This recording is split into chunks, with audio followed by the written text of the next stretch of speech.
Hello dear student, welcome in the class of biology. We are discussing about chapter number 14, photosynthesis in higher plant. In previous lecture we are discussing about the light reaction or biosynthetic phase. Now today's class we are discussing about the new topic, that is dark reaction or biosynthesis phase.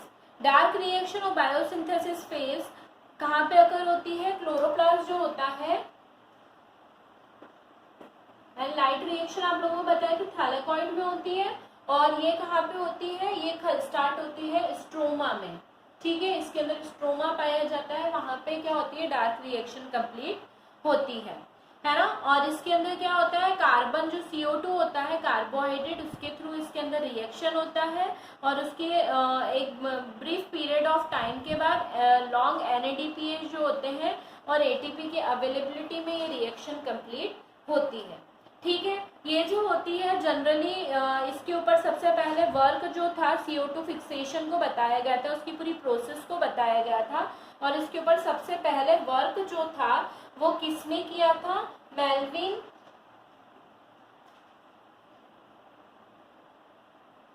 Kelvin नाम के scientist थे, उन्होंने सबसे पहले इसके ऊपर work on किया था। इसके बाद बेंसन नाम के साइंटिस्ट आए, उन्होंने इसको और अच्छे से डिस्क्राइब किया। ठीक है, ये दोनों साइंटिस्ट थे जिन्होंने क्या किया था? डार्क रिएक्शन के बारे में सबसे पहले बताया था, है ना। कैल्विन जो थे उन्होंने ये बताया था। उन्होंने किसको यूज किया था? उन्होंने कैल्विन ने यूज किया था कोलेरा। आप सब जानते हैं कोलेरा एक तरीके की क्या होती है? ग्रीन एल्गी होती है। कोलेरा जो होती है वो क्या होती है? एक ग्रीन एल्गी होती है जो क्या करती है? डार्क रिएक्शन अपने अंदर कंप्लीट करती है। ये जो एल्गी होती है, क्लोरोप्लास्ट जो होता है उसके अंदर फोटोसिंथेसिस जो होती है हायर प्लांट में, वो परफॉर्म करने का काम करती है। और कैल्विन जो थे, इन्होंने CO2-14 को क्या कहता है? आइसोटॉप्स बनाए थे, कार्बन के C14 आइसोटॉप्स बनाए थे, और उन आइसोटॉप्स को इन एल्गी के अंदर इंसर्ट करके रेडियो एक्टिव आइसोटॉप बना के, और इन्होंने क्या किया था? इस पूरी रिएक्शन जो थी उसको क्या किया था? ऑब्जर्व किया था, और उन्होंने ये बताया था कि ये जो होते हैं इसको पूरे Calvin observe that after 3 second exposure of cholera in the presence of CO2-14, the radioactive isotope of carbon was found mainly in the 3-phosphoglyceric acid, and this clear indicate that the 3-carbon compound acid the first stable product of photosynthesis। ठीक है, उन्होंने क्या किया था? CO2-14 मतलब CO2 carbon dioxide मतलब carbon को क्या करता? आइसोटॉप किया था, और इस आइसोटॉप को उन्होंने जब 3 सेकेंड में कोलेरा के अंदर यूवी रेस को एक्सप्लोर किया, तो उन्होंने क्या पाया? ये जो रेडियो एक्टिव आइसोटॉप थे, उन्होंने ये पाया कि ये जो पूरी फोटोसिंथेसिस की प्रोसेस हुई थी, इसमें जो फर्स्ट स्टेबल कंपाउंड था वो कौन? फर्स्ट स्टेबल कंपाउंड कौन था? 3-phosphoglyceric एसिड, है ना। ये फर्स्ट स्टेबल कंपाउंड था जो सबसे पहले बना था, है ना। और तो इस 3-phosphoglyceraldehyde या इसको PGA भी बोला जाता है, इसको सबसे पहला इसका क्या वो बताया गया था? स्टेबल कंपाउंड बताया गया था। ये 5 सेकेंड में ये जो था, ये फर्स्ट 5 जो रिएक्शन हुई थी फोटोसिंथेसिस, उसमें सबसे पहले 5 सेकेंड में ये ही देखने को मिला था। यही that means first stable compound जो था वो PGA ही था। और इसको लेके कैल्विन और ये जो थे, कैल्विन और बेंसन जो थे, उन्होंने ये कार्बनिक कंपाउंड बताया, और इस तरीके से इन्होंने क्या करा? कुछ डार्क रिएक्शंस के बारे में बताया। उन्होंने एक साइकिल जो थी है ना, 3 कार्बन वाला था, और जो फर्स्ट स्टेबल कंपाउंड था, है ना, उसको बताते हुए उन्होंने क्या किया? उन्होंने ये बताया कि ये जो डार्क रिएक्शन हो रही थी, ये डार्क रिएक्शन कैसे कंप्लीट होती है? ये डार्क रिएक्शन एक साइकिल के थ्रू कंप्लीट होती है। उस साइकिल को इन्होंने नाम दिया था कैल्विन साइकिल। क्या नाम दिया था उन्होंने इसको? Calvin cycle. मतलब कैल्विन साइकिल इसलिए दिया था क्योंकि कैल्विन साइंटिस्ट जो थे उन्होंने इसके बारे में क्या किया था? सबसे पहले पता लगाया था, उनके नाम पे इसको उन्होंने नाम दिया था कैल्विन साइकिल। और अगर हम कैल्विन साइकिल की बात करते थे, इसको एक नाम से और जाना जाता है, दैट इज C3 साइकिल। अगर हम C3 साइकिल की भी बात करते हैं तो इसमें इसकी स्टडी में हमको क्या पड़ेगा? स्प्लिटिंग में हमको कॉम्प्लेक्स साइकिल, एक तरीके की कॉम्प्लेक्स साइकिल है जो 3 फेजेस में कंप्लीट होती है, 3 फेज में ये कंप्लीट होती है। कौन से 3 फेज होते हैं? फर्स्ट फेज होता है कार्बो ऑक्सीलेशन फेज, इसके बाद सेकेंड फेज जो होता है वो होता है रिडक्शन फेज, इसके बाद अगर हम बात करते हैं तो अगला फेज होता है रीजनरेशन फेज। ये 3 फेज जो होते हैं वो उसमें ये क्या होती है, C3 साइकिल या केल्विन साइकिल जो होती है वो कंप्लीट होती है। ठीक है, मतलब इन तीनों साइकिल में क्या होता है, केल्विन साइकिल कंप्लीट होती है। और केल्विन साइकिल की अगर हम बात करते हैं तो ये क्लियर है कि C3 साइकिल इसके अंदर क्या हो रहा है, इसके अंदर कुछ भी जो रिएक्शन होगी, कोई भी रिएक्शन किस तरीके से कंप्लीट होगी, कभी भी फिनिश नहीं होगी, क्योंकि साइकिल का मतलब क्या होता है कि there is a no end, जो कंटिन्यू एक प्रोसेस में क्या होती है, वर्क ऑन करती रहती है। तो कैसे वर्क ऑन करती है उसके बारे में हम डिटेल स्टडी करेंगे। मैंने बताया आप लोगों को 3 फेज में कार्बोक्सिलेशन फेज, रिडक्शन फेज और रीजनरेशन फेज। सबसे पहला जो फेज होता है वो होता है कार्बोक्सिलेशन फेज। इस फेज में क्या होता है, जो इंटरमीडिएट 6 कार्बन इंटरमीडिएट बनता है वो क्या करता है, 3 फॉस्फोग्लिसरल्डिहाइड का फॉर्मेशन करता है। ये जो 3 फॉस्फोग्लिसरल्डिहाइड होते हैं, है ना, ये 3 फॉस्फोग्लिसरिक एसिड होते हैं, 3rd कार्बन है ना, और ये जो 3rd कार्बन होता है 3 फॉस्फोग्लिसरल्डिहाइड, मैं इसको स्टार्ट करने से पहले आपको एक चीज और बता देती हूँ कि C3 साइकिल क्यों कहा जाता है। इसको C3 साइकिल इसलिए बोला जाता है क्योंकि इसका फर्स्ट स्टेबल कंपाउंड जो होता है वो कितने कार्बन वाला होता है, 3 कार्बन वाला होता है। मतलब कौन होता है इसका first stable compound, 3 phosphoglyceric acid, है ना। तो इसके बेसिस पे इसको इसको C3 साइकिल के नाम से भी जाना जाता है। कैसे होता है, 6 कार्बन इंटरमीडिएट कंपाउंड इसके अंदर एंटर करता है और ये जो होते हैं ये 2 मॉलिक्यूल्स में स्प्लिट आउट होते हैं, 3 फॉस्फोग्लिसरिक एसिड।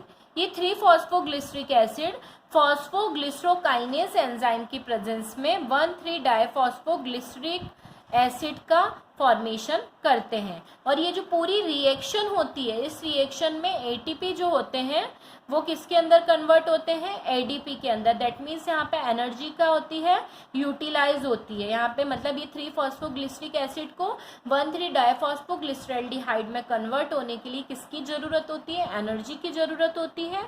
जो एनर्जी वो एटीपी से लेते हैं और इस तरीके से एटीपी किस में कन्वर्ट होता है, एडीपी में कन्वर्ट होता है। कौन से एंजाइम की प्रेजेंस में, फॉस्फोग्लिसरोकाइनेस एंजाइम की प्रेजेंस में।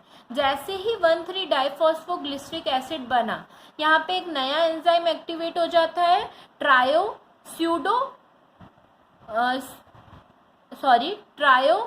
ट्रायोफॉस्फेट डिहाइड्रोजनेज एंजाइम। और ये किसके अंदर टूट जाते हैं, 3 फॉस्फोग्लिसरल्डिहाइड के अंदर टूट जाते हैं। और 3 फॉस्फोग्लिसरल्डिहाइड स्टेबल कंपाउंड होता है ना। और NADPH है ना प्लस, मतलब NADPH2, NADP मतलब यहाँ पे भी हायर एनर्जी की नीड होती है। और H3PO4 जो है वो क्या हो जाता है, इससे रिलीज हो जाता है। और इस तरीके से 3 फॉस्फोग्लिसरल्डिहाइड जो होता है ना, ट्रायोस फॉस्फोट आइसोमरेज, दैट मीन्स ये किसके अंदर, डाइहाइड्रोक्सी एसीटोन के अंदर ब्रेक डाउन होते हैं। यहाँ पे देखें अभी किसके अंदर टूटे, डाइहाइड्रोक्सी एसीटोन के अंदर टूटे। इसके अलावा ये जो होते हैं ये 3 कार्बन होते हैं, 3 फेजेस में डिवाइड होते हैं। एक होता है डाइहाइड्रोक्सी एसीटोन में टूटते हैं, एक टूटते हैं राइबोस 5 फॉस्फेट में, और एक टूटते हैं फ्रुक्टोज 1,6 डाइफॉस्फेट में। ठीक है, 3 मतलब 3 फॉस्फोग्लिसरल्डिहाइड 3 स्टेजेस में स्प्लिट हो जाता है ना। 3 मॉलिक्यूल जो होते हैं वो स्प्लिट आउट हो जाते हैं। ये डाइहाइड्रोक्सी एसीटोन फॉस्फेट जो होता है ये किसके अंदर, फ्रुक्टोज 1,6 डाइफॉस्फेट बनाता है। फ्रुक्टोज 1,6 डाइफॉस्फेट जो होते हैं वो किसके अंदर टूटते हैं, फॉस्फेटेज एंजाइम की प्रेजेंस में किसके अंदर ब्रेक डाउन होते हैं, फ्रुक्टोज 6 फॉस्फेट में कन्वर्ट होते हैं, है ना। यहाँ पे कितने कार्बन थे, 3 कार्बन। 3 कार्बन किसके अंदर कन्वर्ट हो गया, 6 कार्बन कंपाउंड के अंदर कन्वर्ट हो गया। और इस तरीके से फ्रुक्टोज 6 फॉस्फेट जो होते हैं एक फ्रुक्टोज तो यहाँ से निकल जाता है और फ्रुक्टोज मॉलिक्यूल के निकलने के कारण ये ट्रांसकीटोज एंजाइम की प्रेजेंस में इसका ग्रुप ही पूरा चेंज हो जाता है और ये किसके अंदर 6 कार्बन से किसके अंदर 4 कार्बन कंपाउंड यानी इरिथ्रोज 4 फॉस्फेट में टूट जाते हैं। और एल्डोलेज एंजाइम की हेल्प से ये किसके अंदर स्यूडो हेप्टिलोज 1,7 डाइफॉस्फेट का फॉर्मेशन करते हैं।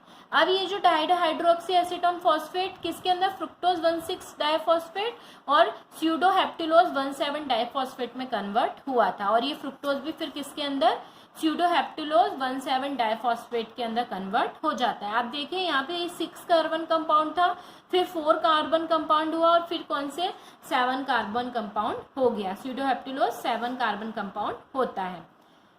वाटर जो होता है वो किसको बनाता है H3PO4 का, मतलब फॉस्फेट ग्रुप इससे रिलीज कर देता है और क्या बताता है स्यूडो हेप्टिलोज 7 फॉस्फेट का फॉर्मेशन करते हैं।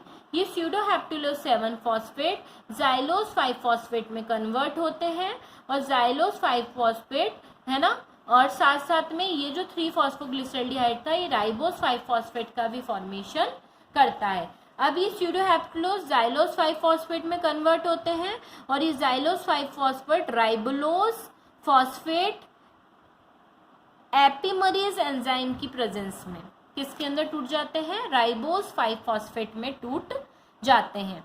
ठीक है, ये जो राइबोज 5 फॉस्फेट होते हैं ये आगे जाके एटीपी एडीपी मतलब फिर से यहाँ पे एनर्जी क्या होगी यूटिलाइज होगी कौन से एंजाइम की प्रेजेंस में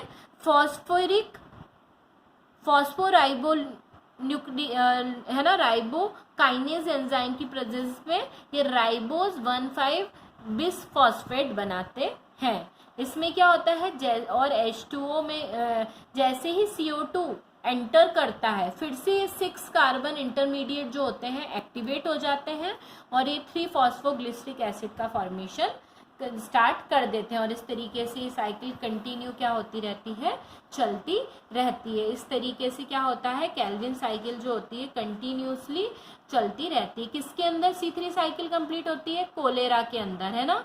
ठीक है, कोलेरा एक ब्लू ग्रीन एल्गी है उसके अंदर इस तरीके की साइकिल देखने को मिलती है। बात करते हैं तो हमको ये देखना भी जरूरी है कि इसकी बैलेंसिंग कैसे होती है इन और आउट है ना। एक 6 मॉलिक्यूल CO2 के इन होते हैं और एक मॉलिक्यूल ग्लूकोज का आउट हो जाता है। 18 मॉलिक्यूल ATP के इसके अंदर बनते हैं और 12 मॉलिक्यूल NADPH2 के बनते हैं। वहीं 18 मॉलिक्यूल ADP के ये क्या होते हैं आउट होते हैं इससे और 12 मॉलिक्यूल NADPH2 के क्या होते हैं आउट होते हैं। मतलब इसके अंदर 6 CO2 18 ATP और 12 NADPH का फॉर्मेशन होता है। वहीं 1 molecule of glucose 18 molecule of ADP and 12 molecule of NADP के क्या होते हैं इससे आउट होते हैं और इस तरीके से पूरी C3 साइकिल कंप्लीट होती है। In next lecture we are discussing about the next topic that is C4 path और हैच और स्लैग साइकिल। आज हमने C3 साइकिल के बारे में पढ़ा। अब नेक्स्ट लेक्चर के अंदर हम C4 पाथवे के बारे में पढ़ेंगे जिसको हैच और स्लैग साइकिल के नाम से भी जाना जाता है। Till then student have a nice day. Goodbye students.